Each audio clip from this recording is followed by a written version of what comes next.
வெள்ளத்தப்போ தமிழக மக்கள் ஆளும் கட்சி தமிழக அரசு மீது மிகுந்த கோபத்தில் இருந்ததை பார்க்க முடிஞ்சது.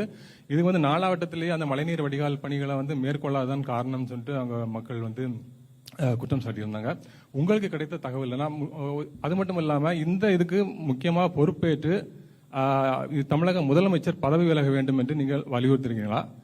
ரெண்டாவது கொஸ்டின் வந்து மேற்கொண்டு அடுத்த கட்டமாக அடுத்த வருடமும் இது போன்ற பிரச்சனை ஏற்படாமல் மக்களை காப்பதற்கு தமிழக அரசு என்ன நடவடிக்கை எடுக்க வேண்டும் என்று மத்திய அரசாக நீங்க வலியுறுத்துறீங்கன்னு சொல்லுங்க. நான் ரெண்டாவது கேள்விக்கு முதல் பதில் கொடுக்குறாங்க. தமிழக அரசு இந்த எக்ஸ்ட்ரீம் இவெண்ட்ஸ், வெதர் இவெண்ட்ஸ், மழை 2015 பார்த்தோம், இப்போ திருப்பி பார்க்கிறோம். அது சென்னை மாத்தம் தானா இல்ல தென் மாவட்டங்களும் தானா, இதெல்லாம் கூட எல்லா சயின்டிபிக் டேட்டாவும் அவைலபிளா இருக்கு. அதுக்கேற்ப அந்த பேசின், சென்னை பேசின் கோசம் நம்ம கொடுத்த பணமும் இருக்கு அவங்க கிட்ட. அதானே இந்த 4000 கோடி. இதெல்லாம் சரியான விதத்துல சரியான சமயத்துக்குள்ள உபயோகப்படுத்தி இருந்தா இந்த நிலைமை வராது. அத பத்தி சரியான விவரம் கூட கொடுக்கறது இல்லைங்கிறது என்னுடைய குற்றச்சாட்டு. 4000 கோடி, அதுல நான் இப்பவே உங்களை கேட்கிறேன், 92% செலவாயிடுச்சுன்னு சொன்ன அமைச்சரே, மழை வந்த பிறகு 42% தான் செலவாயிருக்குன்னு சொன்னா எதை நம்புறது மக்கள்? நீங்க 92% செலவழிச்ச பிறகு கூட இப்படி ஆயிருந்தா சொல்லிருக்கலாம். இல்லைங்க, எங்களால கூட எதிர்பார்க்க முடியல, 4000 கோடி செலவு பண்ண பிறகு சென்னை மூழ்கிடுச்சுங்கன்னு சொன்னீங்கன்னா நான் ஒத்துக்கிறேன். நீங்க செலவே பண்ணல, 42 இப்ப நீங்க கரெக்ட் பண்றீங்க. அது அந்த 42 நிஜம்தானா? கேள்வி கேட்கணுமா இருக்கு. அதனால பேசின், சென்னை பேசின் டெவலப்மெண்ட்க்கு கொடுத்த பணம் கூட சரியாக உபயோகப்படவில்லையோ அப்படின்னு நான் கேள்வி கேட்கிறேன். உங்க கேள்வி, முதல் கேள்விக்கு நான் பதில் கொடுக்க விரும்பல. மேடம், மத்திய அரசும் மாநில அரசும் ரெண்டு பேரும் மாற்றி மாற்றி குறை கூறிக்கிட்டே இருக்காங்க. இதுல வந்து இடையில பாதிக்கப்படுறது மக்கள் தான். இதை பற்றி நீங்க என்ன நினைக்கிறீங்க? ரெண்டு பேரும் குறை சொல்லலைங்க, நாங்க குறையே சொல்லல. நாங்க பண்ற வேலையை பண்ணிக்கிட்டே தான் இருக்கோம். நாங்க குறையே சொல்லல, நாங்க பண்றத பண்ணிட்டு இருக்கோம். அதுவும் சமயத்துல பண்றத பண்ணிக்கிட்டு தான் இருக்கோம். மக்களுக்கு இடர் வரக்கூடாதுன்னு பண்ணிட்டு இருக்கோம்.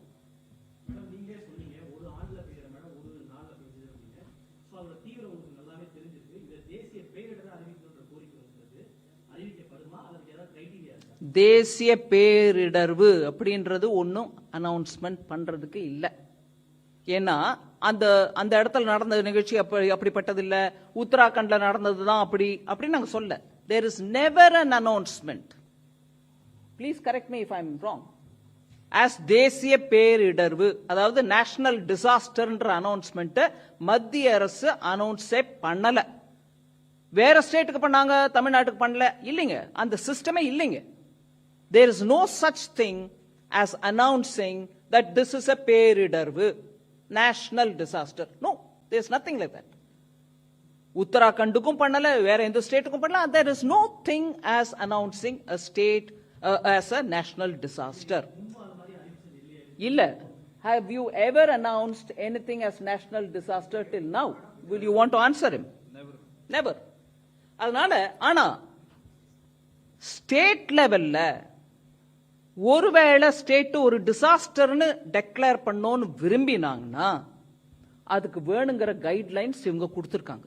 எதெல்லாம் அனௌன்ஸ் பண்ண முடியும்? பெஸ்ட், ஒரேடியா என்னெல்லாமோ ஒரு விதமான பூச்சிகள் வந்து பயிரை நஷ்டப்படுத்திருச்சு பெரிய பெரிய அளவில் அப்படின்னா அதையும் அனௌன்ஸ் பண்ணுங்க. வெள்ளமா அனௌன்ஸ் பண்ணிக்காங்க. அவங்க would you want to explain that you've given guidelines for the states to announce any disaster that they think they want to announce? Do you want to explain that? Yeah. Jindal ji.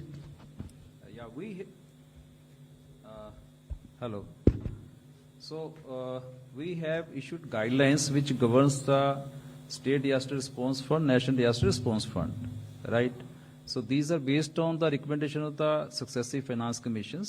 So after the 15th Finance Commission, we have revised the guideline and issued in the year 2022 itself. So under the guidelines, there are 12 notified disasters which are eligible for relief assistance under the SDRF as well as the additional assistance from NDRF. These are cyclone, drought, earthquake, fire, flood, tsunami, hailstorm, landslide, avalanche, cloudburst, pest attack, frost and cold wave. In addition to that, state government has the flexibility of using 10% of their annual allocation for declaring any state local level disaster. So this flexibility with the state government. விளக்கமா இருக்குங்களா? டிசாஸ்டர்னு ஸ்டேட்ல announce பண்ணோம்னா அவங்க announce பண்ணலாம். அது finance commission மூலமா வரக்கூடிய recommendations வச்சுக்கிட்டு இவங்களும் அதுக்கு ஏத்த மாதிரி கைட்லைன்ஸும் கொடுக்கறாங்க. நீங்க எதெல்லாம் டிசாஸ்டர் அப்படின்னு ஸ்டேட் லெவல்ல சொல்ல முடியும்? அவர் லிஸ்ட் படிச்சார் உங்களுக்கு. அந்த எர்த்குவேக்கோ இல்ல வெள்ளமோ அதிகமா மழையோ இல்ல பயிர் நாசனமோ அப்படின்னு வரிசையா 12 ஐட்டம் அவர் படிச்சுட்டார்.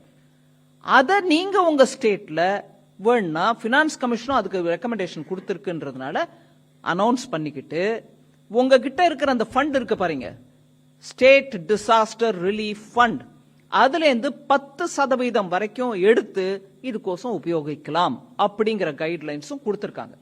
அதை தவிர மத்திய அரசு நேஷனல் டிசாஸ்டர் ஏன் அனௌன்ஸ் பண்ணல? இல்லைங்க, அந்த சிஸ்டமே இல்ல, இப்ப வரைக்கும் யாருக்கும் அனௌன்ஸ் பண்ணல.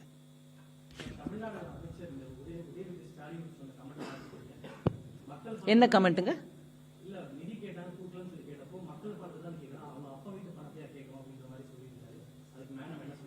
அவங்க பாஷை எப்போதும் அப்படிதானுங்க. அந்த சனாதன தர்மம் போது கூட அப்படிதான் நாங்க அழிக்க வரல ஒழிக்கவே வந்திருக்கோம்லாம் பேசினாரு இல்லைங்களா? அவரோட பாஷை எப்போதும் அப்படிதான் இருக்கும். Madam, அதனால just, ma'am, இதுல 1 minute. yeah. அவங்க அப்பா வீட்டு பணமா அப்படின்னு கேட்கிற மாதிரி எல்லாம் பேசுறவங்க அவங்க அப்பா வீட்டு சோத்தை வச்சுட்டு அவர் இன்னைக்கு பதவியை அனுபவிச்சுட்டு இருக்காரா அப்படின்னு சொல்ல முடியுமா? கேட்க முடியுமா? மக்களால தேர்ந்தெடுக்கப்பட்டு வந்திருக்காரு, அவர் கொடுக்க வேண்டிய அந்த மரியாதை நம்ம கொடுக்க தானே கொடுக்கிறோம். இந்த அப்பா வீடு உன் ஆத்தாவா இந்த பேச்செல்லாம் அரசியல் நல்லது இல்லைங்க. அவர் அரசியல் இன்னும் முன்னுக்கு வரணும்னு ஆசைப்படுறாரு இல்லைங்களா? அந்த குடும்பமும் ஆசைப்படுது இல்லைங்களா? பேசுற பாஷை மொழி, அவங்க தாத்தா எப்பேற்பட்ட தமிழ் அறிஞர், எப்பேற்பட்ட Tamil. Excuse me, whose in a hurry, yaar? Please. Just hold Let on. me finish. He is also your colleague. I'm answering him. அதனால நம்ம நாக்குல கொஞ்சம் அந்த பதவிக்கு ஏத்த அளவுக்கு வார்த்தைகள் அளந்து வரணும். இது நான் பொதுப்படையா சொல்றேன், அவர் மேல காழ்ப்பு உணர்வோ ஏதோ வச்சுக்கிட்டு சொல்லல. இதுக்கு முன்னாடி ஒரு உதாரணம் பார்த்தோம், இப்போ இன்னொரு உதாரணம் பார்க்கிறோம்.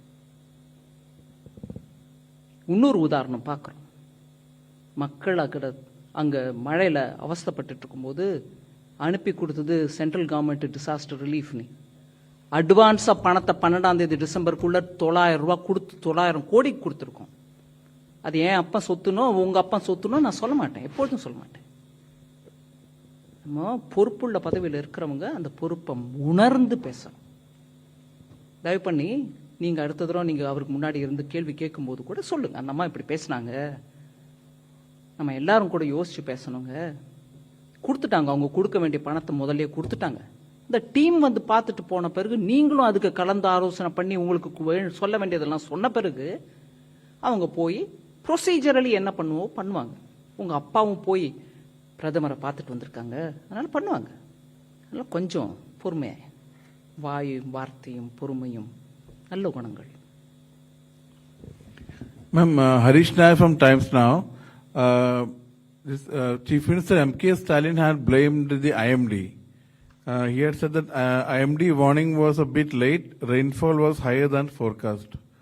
So, your reaction? No, I've reacted to that. I will repeat it for you because I said that in Tamil. Now I'll say it in English. Even on the 12th, first of all, about that center. It's a state-of-the-art meteorological center located in Chennai. It has 3 Dopplers with which they detect weather forecasts they do are based on that. And the forecasts are normally done on a dynamic way every 5 days in advance, meaning every day there's some forecast. But it warns you for something which will happen 5 days in advance.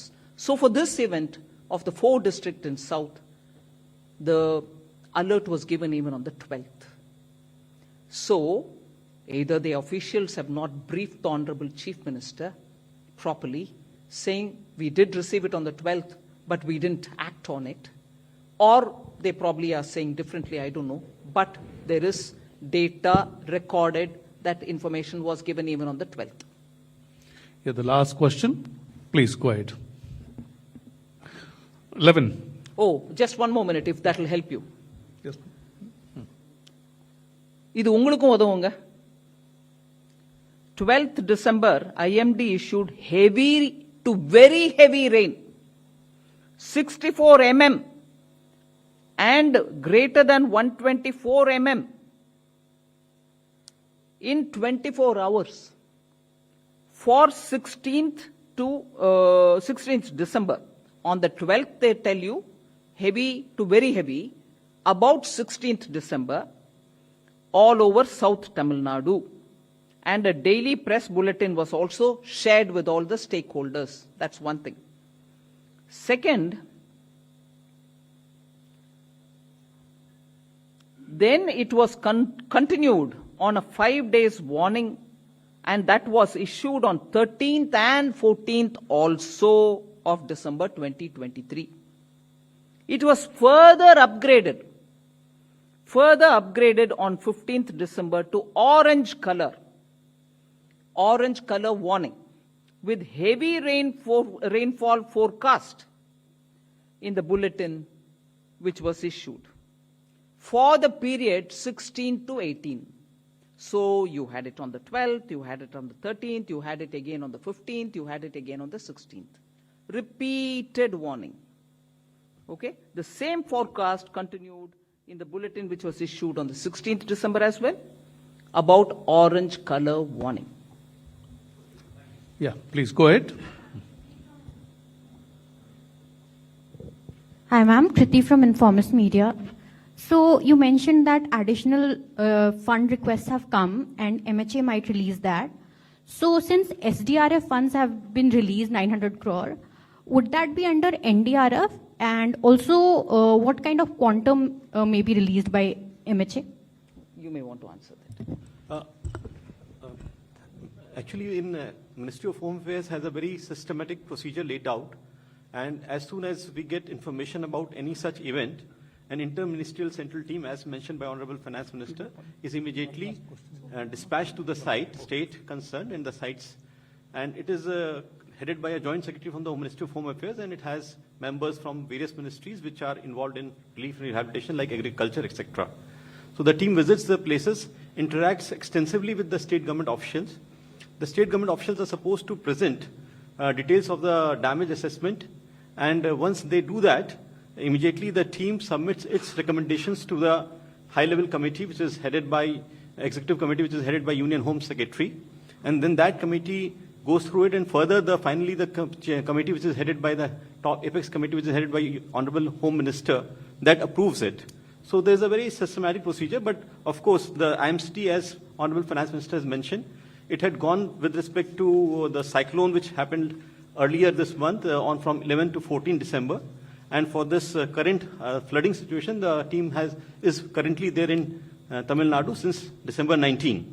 So as soon as we get the assessment from the state government and the report of this interministerial team, immediately the central government will do the needful. Thank you.